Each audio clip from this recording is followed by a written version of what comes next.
Assalamualaikum warahmatullahi wabarakatuh. Anak-anak, hari ini kita akan melanjutkan pembelajaran tema kita, yaitu tema 4F, pembelajaran 4, 5, dan 6. Silahkan kalian perhatikan video berikut ini. Apakah di antara kalian ada yang bercita-cita ingin menjadi guru? Guru merupakan salah satu cita-cita yang sangat mulia. Guru disebut juga sebagai pelita bangsa. Berkat pengabdiannya, seorang guru dapat mencerdaskan anak bangsa. Tidak hanya di sekolah, guru dapat mengajar di mana saja. Salah satunya bisa kalian baca pada buku paket kalian di halaman 98, yaitu teks yang berjudul Guru Sekolah Rimba. Dengan membaca teks tersebut, nantinya kalian bisa mengetahui siapa itu Butet Manurung. Butet Manurung memiliki beberapa sikap-sikap yang bisa kita teladani, yaitu antara lain berani, optimis, pantang menyerah, rela berkorban, dan berjiwa besar. Ia berani meninggalkan kehidupannya di kota besar untuk tinggal di dalam hutan untuk mengajarkan anak-anak rimba. Sekolah rimba yang didirikan oleh Butet Manurung berada di Provinsi Jambi. Provinsi Jambi merupakan salah satu penghasil batu bara terbesar di Indonesia. Batu bara merupakan salah satu contoh barang tambang. Berikut ini Bapak berikan beberapa contoh barang tambang yang bisa didapatkan di negara kita, yaitu Indonesia.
Indonesia adalah negara yang mengakui keberadaan dari 6 agama, yaitu Islam, Kristen, Katolik, Hindu, Buddha, dan Konghucu. Silahkan kalian perhatikan penjelasan singkat berikut yang Bapak berikan mengenai agama yang ada di Indonesia. Yang pertama ada agama Islam. Kitab suci agama Islam adalah Al-Quran. Tempat ibadahnya adalah masjid atau musola. Dan hari besar keagamaannya yaitu ada Idul Fitri, Idul Adha, Tahun Baru Hijriah, Maulid Nabi Muhammad SAW, dan Isra Mi'raj ya. Lalu yang kedua ada agama Kristen Protestan. Kitab sucinya adalah Alkitab atau Injil. tempat ibadah mereka ada di gereja. Lalu hari besar keagamaan umat Kristen yaitu hari Natal, Jumat Agung, Paskah, dan kenaikan Isa Al-Masih. Lalu yang ketiga ada agama Kristen Katolik. Sama seperti Kristen Protestan, kitab sucinya adalah Alkitab atau Injil. Tempat ibadahnya yaitu gereja. Lalu hari besar keagamaannya adalah Natal, Jumat Agung, Paskah, dan kenaikan Isa Al-Masih. Lalu yang keempat ada agama Hindu. Kalian bisa menemukan banyak orang yang beragama Hindu di Pulau Bali. Kitab suci agama Hindu adalah kitab Weda, tempat ibadahnya adalah Pura, lalu hari besar keagamaannya ada Nyepi, Saraswati, Pagerwesi, dan hari raya Galungan. Yang kelima ada agama Buddha. Kitab suci agama Buddha adalah Tripitaka. Tempat ibadahnya adalah Wihara. Hari besar keagamaannya yaitu Waisak, hari Asada, dan hari Katina. Dan agama yang terakhir yang diakui di Indonesia yaitu agama Konghucu. Kitab sucinya adalah Sishu Wujing, tempat ibadahnya ada di Klenteng, dan hari besar keagamaannya seperti Tahun Baru Imlek dan Cap Gomeh. Indonesia adalah negara yang memiliki ideologi Pancasila. Pancasila sendiri berasal dari bahasa Sanskerta, yaitu panca yang berarti 5 dan sila yang berarti asas. Pada Pancasila, kita bisa menemukan kata-kata Bhinneka Tunggal Ika, yang artinya berbeda-beda tetapi tetap satu jua. Dari kata-kata tersebut, kita bisa menyimpulkan bahwa Indonesia memiliki banyak keragaman, yaitu contohnya yang pertama, keragaman suku bangsa, kemudian keragaman bahasa, lalu keragaman bangunan adat, selanjutnya keragaman makanan tradisional, kemudian keragaman agama dan kepercayaan, dan keragaman perayaan hari besar keagamaan. Keragaman yang ada di Indonesia tersebut harusnya kita jadikan sebagai alat pemersatu bangsa, bukan sebagai alat untuk memecah belah bangsa. Karena dengan banyaknya keberagaman, maka Indonesia akan menjadi negara yang kaya akan budaya.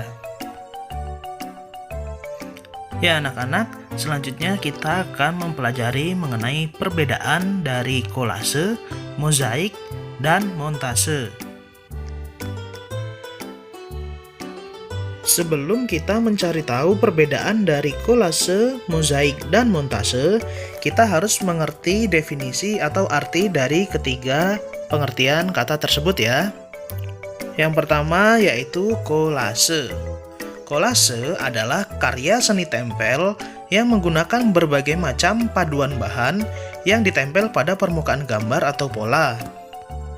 Bahan-bahan yang digunakan untuk membuat kolase bisa berasal dari alam, contohnya batu, daun, ranting, bunga kering, biji-bijian, dan kerang. Selain itu juga bisa dari bahan olahan seperti plastik, kain, karet, logam, atau bahan lainnya. Berikut adalah contoh kolase yang terbuat dari bahan alam.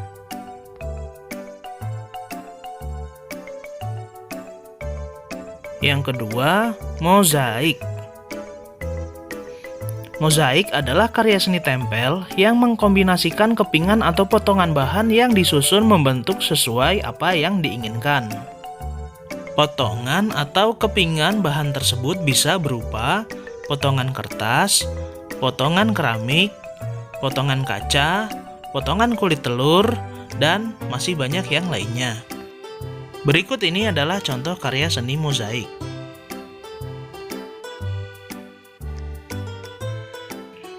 Lalu yang terakhir adalah definisi dari montase. Montase adalah karya seni tempel yang menyatukan beberapa gambar yang sudah jadi dengan cara memotong gambar tersebut lalu dipadukan menjadi satu kesatuan. Sumber gambar montase bisa berasal dari koran bekas, majalah bekas, buku, dan yang lainnya. Berikut ini adalah contoh karya montase.